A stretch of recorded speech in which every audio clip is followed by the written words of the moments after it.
میرا نام اقرا نفیس ہے اور میں ایز اے کلینکل سائیکالوجسٹ اپنی پریکٹس کر رہی ہوں۔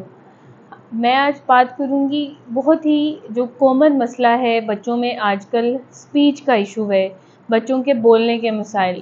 کچھ بچے جو ہیں دیر سے بولنا سٹارٹ کرتے ہیں، کچھ بچوں کے بہت زیادہ ایشوز ہیں۔ ایک بہت زیادہ جس پہ آج ہم بات کریں گے کامن مسئلہ ہے ہکلاہٹ، رک رک کر بولنا، جس کو ہم اسٹٹرنگ بولتے ہیں۔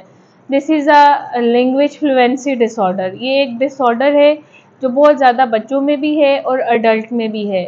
یہ کیوں ہوتا ہے؟ یہ ایک نیورولوجیکل ڈس آرڈر ہے، یہ جینیٹکلی بھی کاز کرتا ہے۔ اس کے بعد جو ہے اگر برین انجری، کسی چوٹ کے بعد آفٹر اسٹروک بھی یہ ہو جاتا ہے۔ بچے جو ہیں رک رک کر بولتے ہیں، ایک ہی بات کو زیادہ لمبا کر دیتے ہیں یا بات کو ریپیٹ کرتے ہیں۔ والدین آتے ہیں ہمارے پاس اس مسئلے کے ساتھ۔ کچھ لوگوں کا کہنا یہ ہے کہ ہکلاہٹ ٹھیک نہیں ہوتی یا ہم ہکلاہٹ کو نہیں روک سکتے۔ اس پہ بالکل اسپیچ اینڈ لینگویج تھراپسٹ جو ہے ورک کرتا ہے اور بچے کے بولنے کے مسائل پہ بچے کی ہیلپ کرتے ہیں کہ ہم بچے کو بہتری کی طرف لے کے آ سکیں، بچے کی لینگویج کی امپروومنٹ ہو سکے۔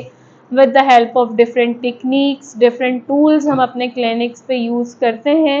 اور بچے کو جو سب سے امپورٹنٹ چیز ہے آپ کو جس کا خیال رکھنا پڑتا ہے، اسپیچ جو ہے بچے کی ڈیلی بیسس پہ ہوتی ہے۔ جب ہم بچے کی اسپیچ ڈیلی بیسس پہ کراتے ہیں تو کوئی بھی زبان کا مسئلہ ہے، کوئی بھی بولنے کے مسائل ہیں تو ہم اس پہ جو ہے روک تھام کر سکتے ہیں، بچے کو ہم بہتری کی طرف لے کے آ سکتے ہیں۔ اگر آپ کے کسی عزیز کو یا آپ کے بچے کو ہکلاہٹ کا مسئلہ ہے یا بولنے کے مسائل ہیں تو آپ اس نمبر پر یا آپ کومنٹس باکس میں پوچھ سکتے ہیں۔ ہم بچوں کے ساتھ جو ہے کام کرتے ہیں۔ Thanks for watching. اللہ حافظ۔